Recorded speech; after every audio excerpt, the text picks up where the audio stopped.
and welcome. I'm joined by Alan Rosling, founder of Kiran Energy, also formerly president of BBG in Bombay. Alan, thank you very much for joining us. It's been an interesting year that's passed since we last met when you were setting up the BBG in 2013. And for more reasons than one, economically, politically, and so on. What are your most interesting moments? Well, it's been a very interesting year. Obviously, political transformation in India, a new mood of optimism and opportunity in India, the economy picking up. From the UK point of view, purely UK, we've continued the trend of large British companies coming here and investing. We are clearly the leading provider of FDI into this country. And many smaller British businesses also beginning to set up and invest and employ people in India. Yeah. Going the other way, the Indians are beginning to become self-confident again on the world stage. So just travel to London and you'll see the number of Indian businessmen flying into London to export, to invest. Right. So you talked about the smaller businesses coming in, and I do recall you talking about it the last time. And what are the kind? Can you illustrate what are the? I mean, some of the. I mean, can you give us some good illustrations of what you've seen happen in that context? Well, I think professional services, creative industries. I spent some time in London with a film producer who's going to produce the first British-invested Bollywood movie coming out in a couple of years' time. So that type of industry. And British manufacturing businesses. People are actually looking at India as an alternative location to, as they say, make India.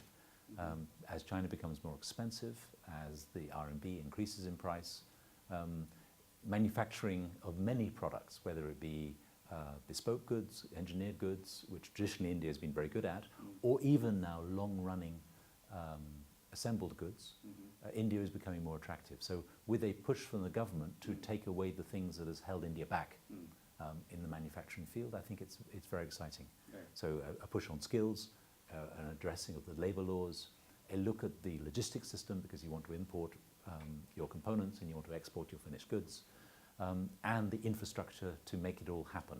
In the next 5 years, I think India really has the potential to become a significant manufacturing center. Right. Let's talk about some of the activities we've seen or activity we've seen in your world, which is solar energy. I mean, there has been, again, a lot of talk. How much of this looks like it's going to transform or manifest itself into something concrete?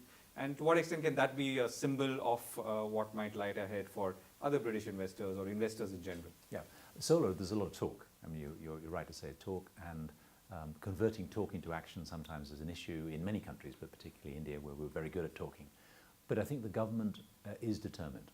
Mr. Modi, when he was CM in Gujarat, did most of the solar in the first 2 or 3 years of the National Solar Mission. So nearly a gigawatt of power in Gujarat on the ground, operating very, very efficiently and very, very effectively. So to bring that to a national scale is the easiest thing to do to begin to address some of the power challenges in the country. India is a wonderful place for solar. There is land, surplus land in Rajasthan, in Gujarat, in Madhya Pradesh, in Maharashtra. There is clearly sunshine. Sunshine is something we're very good at in this country. And it has fewer of the environmental or the fuel linkage or the infrastructure requirements compared to many other types of power. So compared to even wind, which is ahead of solar at the moment in the country, solar is now proved to be a very effective, appropriate technology, and costs have come down. So in Rajasthan now you can build and sell solar for very close to grid parity power. We are able as a private company to deliver to customers in Karnataka, in Maharashtra, at prices even below what they're paying for alternative types of power. So solar is coming of age. When you say alternative, you mean conventional from power? The grid, absolutely yeah, right. Yeah. So what do we need from the government? Critically, we need off-take contracts. We cannot build plants unless there's a customer. And the biggest challenge we have is most of the obvious customers are the utilities, and they, for all sorts of complicated political, economic reasons, are not very good customers in terms of their bankability. The credit risk of many of the utilities in India is poor. We know the reasons because they are not collecting the money. Significant amounts of power are given away free or underpriced. The infrastructure is not invested, so there's large transmission losses. So we need to address the bankability of the customers. The central government can definitely have a significant role in that. Power grid, collecting from large centralized locations, can have a part in that. So there are many things that can be done.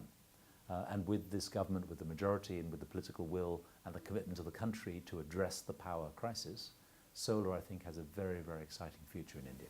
Right. If I were to ask you, the unfinished agenda or issues which need to be addressed or concerns that investors might have, and again, if you were to use either your own industry as an illustration where things could change or other industries that you're familiar with, what would they be? Well, for instance, I'm on the board of an international company, and we've been present in India for 100 years as about 30% of the international business. I've just seen a list of all of the court and tax issues that company has globally. About 75% of that list is India. Mm-hmm. So if the jurisdiction, the legal jurisdiction, speeded up, so in the tax administration, the legal administration, if somebody's, a customer is challenging us for whatever it is, that would make a big difference. If the certainty of policy was clearer, that would make a difference. Obviously infrastructure, obviously certain critical regulations and laws. FDI in a few sectors, but a few sectors only. It's not typically an FDI regulation issue, but it is labour laws. It is the number of inspectors who will come and give you hassle and the uncertainty of getting permissions. It is infrastructure reports and the infrastructure to import your goods and export the goods by port and road. It is power. So all those things can be addressed to make India a very attractive place to invest and a very attractive place to invest, to manufacture for export on a global basis. Right. So I think you've covered a fair gamut of all the issues there. On the soft side, you talked about movie making as something new and on the horizon. What else is there, and what are the one or two things you would look forward to, which you think might give this relationship more excitement, so to speak? The Indo-UK relationship we're talking about. I think the three priorities that the UK can really contribute to India's needs are education, where the UK system, educational system, including the universities, but the technical skills and the schools are very competitive, and we have many internationally recognized capabilities that India could benefit from. So education. Defense. The UK is a significant exporter of technology and defense, and we do not have some of the issues that the Americans have over technology transfer and so on. So I think we're natural partners for manufacturing of defense goods in India for India's needs, but also in India for the international market. That's the second one. And I think the third is the City of London clearly is the preeminent international financial market. And I believe the City of London, which means our banks and insurance companies and so on, have a significant positive role to play in the financing of Indian infrastructure. So my belief is that the City of London can develop a market for long-term fixed-rate rupee-denominated infrastructure debt, bonds or other instruments. And that could make a huge difference. If I, as an infrastructure company in Kirin Energy, could borrow in rupees at a fixed rate for 15 or 20 years, that would, compared to bank debt, which is what a variable rate bank debt is not. And you feel the market could be deep enough, or potentially deep enough for people to take an interest to structure those products and so on? Internationally, there's a yield crisis. People are looking for yield. So India can give a yield of, maybe approaching 10%. So yes, of course, there are credit risk issues, which you can address in various ways of pooling and maybe some credit enhancement mechanisms. And then there's the rupee risk. So if the macro economy is being well run, then the rupee risk will lessen. But I think there's also an appetite for the right price for investing in rupees if you can get the right yield. Right. And is there an unfinished agenda from your side as someone who's been with the BBG for the last 2 years, more actively? Yes, of course. And I think the UK has so much to contribute and partner with India. Politically, obviously, I understand why the government goes first to China and second to Japan and third to the US. Of course you do. But the reality is if India is looking for a partner, selectively, we can't do everything, but selectively. I remember, for instance, my former boss, very well-known Indian businessman, once saying, what is the UK doing in fundamental science research? And we didn't have a very good answer. But the reality is, if you look at it, the UK is an amazing place for innovative, fundamental scientific research and innovation. So the perception of the UK is perhaps it's less exciting a place than Silicon Valley. That is not true. Just look at the automotive business, the tremendous skill base, not just to manufacture fantastic vehicles, but also it is the center of the F1 world. So all of the technology that pushes those cars around, with Lewis Hamilton hopefully going to win the championship this year, it's all UK based. But the UK being such an open place, it may not be UK individuals or UK companies, but they are using the UK as a place to come together. And that's what India can benefit from, that openness, that creativity, that welcome that the UK gives everybody, including India. Right. But then the UK's willingness to come to India to partner, in a genuine partnership, in a corporate world, in an education world, in a cultural world, and people to people. And how many people do you know who've married Brits, or Brits who've come here to live, or Indians who've gone to the UK?